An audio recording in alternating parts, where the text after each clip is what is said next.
Arjuna very well knows that in the karma yoga, in the rituals, there are two main defects. You have to precautions to be taken. You must avoid these two dangers in karma yoga. Number one, in all schemes of work and productivity, there is a certain sequence in which you have to do it, then only the result will come. If the sequence is changed, nothing will come out of it.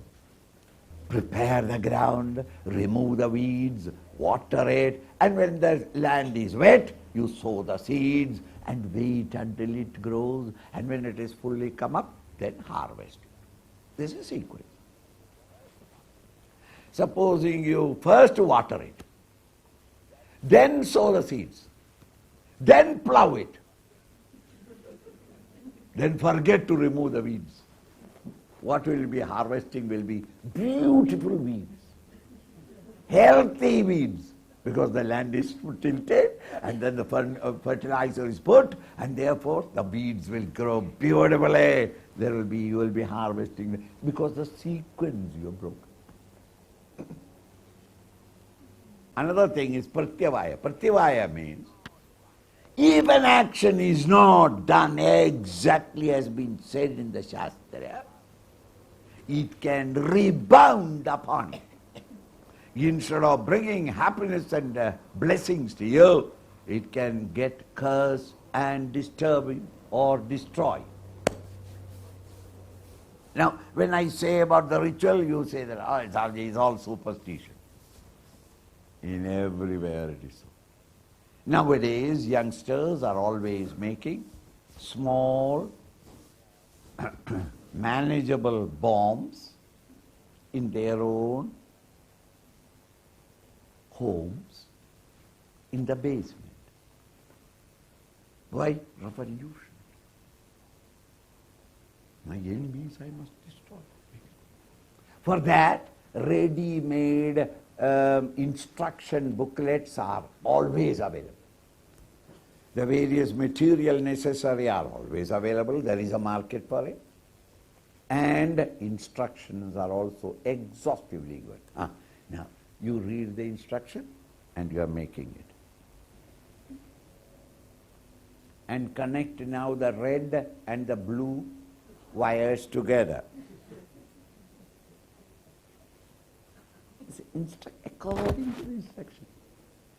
But then you thought that there is no blue wire here. Never mind. The red and the red. After all, two were to be connected, isn't it? You connect not according to the instruction, but according to your convenience you do it.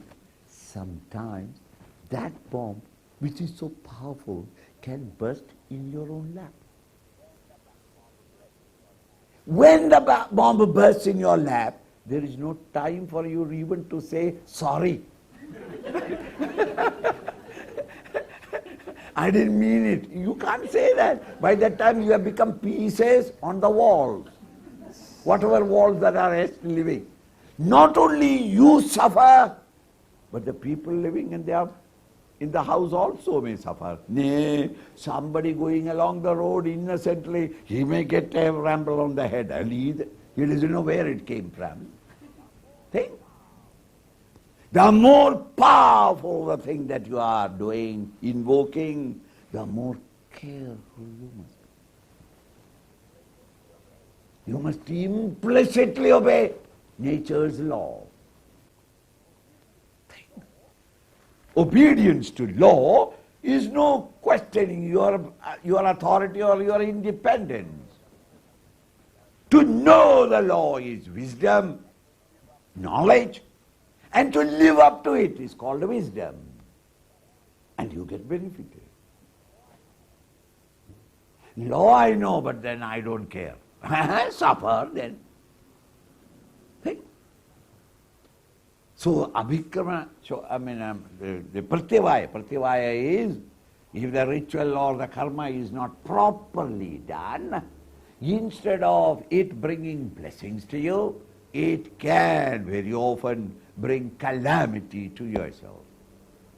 it is not only in ritual but in everywhere the same.